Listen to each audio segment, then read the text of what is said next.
She had never imagined her life would come to this.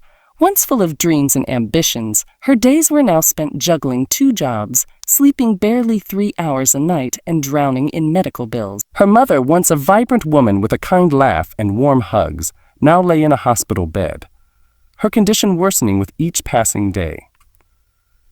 The doctors were clear, without an immediate operation and expensive medication, she wouldn't survive the month. Desperation clawed at her heart like a feral animal, and no bank, friend, or relative was willing to help anymore.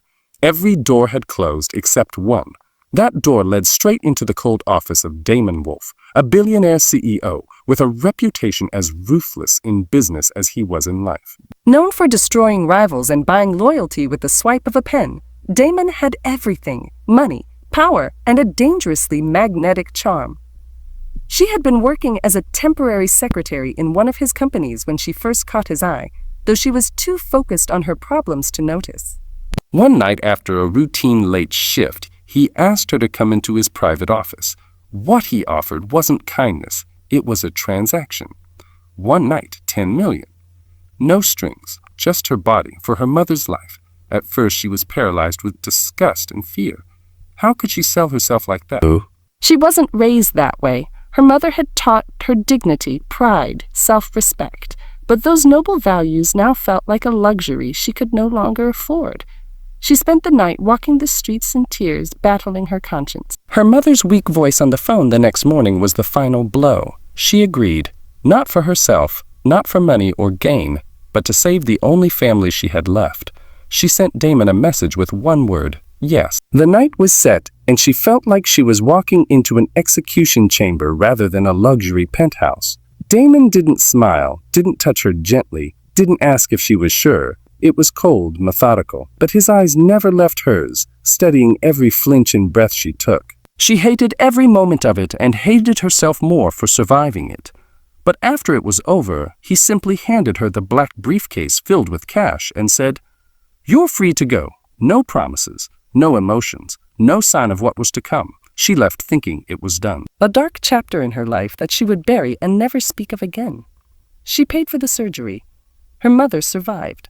And though she couldn't sleep at night and cried in the shower, she told herself it was worth it. What she didn't know was that the man she thought she left behind had never stopped watching her, and in his cold, calculated mind, one night was just the beginning. Weeks passed, and she did everything she could to return to a normal life. Her mother's health improved dramatically after the operation, and the hospital bills were cleared with the cash she had kept hidden in a shoebox beneath her bed. She got a new part-time job at a bookstore across town and moved into a modest apartment far from the corporate district. But no matter how far she ran, she couldn't escape the memory of that night, the emptiness in his eyes, the way his hand lingered on her skin, and the weight of what she had done. She thought she was invisible to him now, forgotten like every other woman who had likely been paid off before her. She had no idea she was wrong.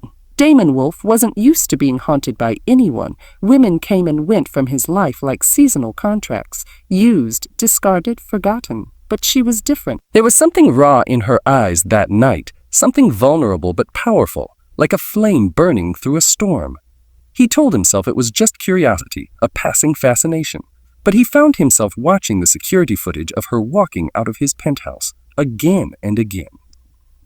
He zoomed in on her face, her hands, the way she held her coat tightly to her chest, as if trying to protect her soul. That image clung to him in ways he couldn't explain. She was not supposed to matter, but she did. When he tried to find her again, he realized she had disappeared. No trace in the company system, no forwarding address, no social media activity. It irritated him at first. How could someone like her vanish so completely? He paid investigators to track her down, sparing no expense. When he finally received a photo of her shelving books at a small neighborhood store, something snapped inside him. He showed up the next day, unannounced, standing at the counter like a ghost from her worst memories. She dropped the books in her hands the moment she saw him. She tried to stay calm, but fear crept up her spine. "What are you doing here?" she asked, her voice shaking. Damon didn't answer. He simply placed a coffee on the counter, her favorite, down to the caramel drizzle and oat milk, and stared at her. You left without saying goodbye, he said, as if they had been lovers torn apart instead of strangers connected by a transaction. His voice was low, calm and dangerously controlled. You don't belong here. Her pulse quickened. She wasn't sure if it was fear, rage, or something worse. Confusion. How could he remember details about her life? How long had he been watching? From that day on, he began appearing more frequently. Sometimes across the street, other times outside her apartment. He didn't touch her. He didn't force anything. But his presence was heavy, like a storm cloud that refused to pass. He began sending gifts to her mother, flowers, rare teas, expensive blankets, and then came the phone calls. Always short, always polite. But she knew this wasn't concern. It was control, dressed up as affection. Yes, sold her body for one night.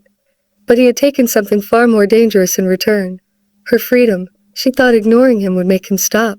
That if she didn't respond to the messages, didn't return the calls, didn't acknowledge the expensive gifts arriving at her door, he would get bored and disappear.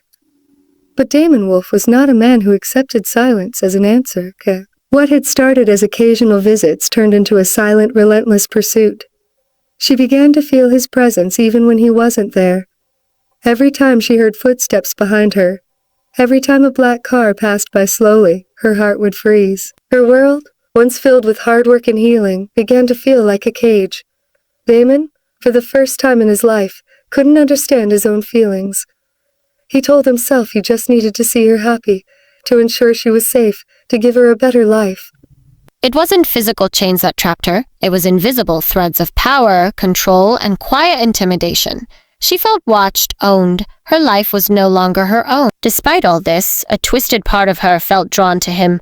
His intensity, his unwavering focus, the way he looked at her like she was the center of his world. But that feeling made her hate herself. How could she be even slightly tempted by the man who had stripped away her choices? She began to question everything, her past decisions, her sense of self, and whether she was strong enough to break away. But Damon had no intention of letting her go. Not now, not ever. Her world kept shrinking, but her emotions grew louder. Every time she tried to pull away, he tightened it, just enough to remind her she could never truly leave. She began pushing back in small ways, refusing his gifts, ignoring his calls, snapping at him when he appeared uninvited. But every act of defiance only seemed to amuse him, like he enjoyed watching her fight him, as if it made her more desirable. "I like your fire," he once said, cornering her the elevator of his high-rise. But you already know how this ends. His confidence was terrifying, rooted not in arrogance, but in certainty. He believed she would never leave, not because she loved him, but because she couldn't. Still, she tried to reclaim her life. She looked for jobs in cities far away. She applied to universities under a fake name. She even tried to secretly rent a small studio apartment without his knowledge. But nothing stayed hidden for long. Damon had people everywhere. Lawyers, hackers, silent watchers. The apartment lease vanished. The university application was mysteriously withdrawn.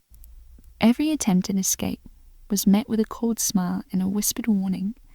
You don't waste your energy running from what already owns you. But Damon wasn't immune to the chaos he had created. Behind his cold demeanor, he was unraveling. He stopped sleeping. He snapped at employees. He began drinking alone at night, staring at the skyline with haunted eyes. She saw it, the way he clung to her not out of love, but fear. Fear of abandonment. Sometimes in the quiet after their arguments, he would break down and talk about his childhood. The mother who left. The father who taught him love was weakness. The cold mansion that raised a colder boy. For the first time, she realized his obsession wasn't just control. It was survival. And yet, knowing his pain didn't excuse his grip on her. If anything, it made it more dangerous. Maybe, he replied quietly, but that doesn't change what I feel. I'd burn the world to keep you alive, she wanted to scream. To run. But she couldn't move.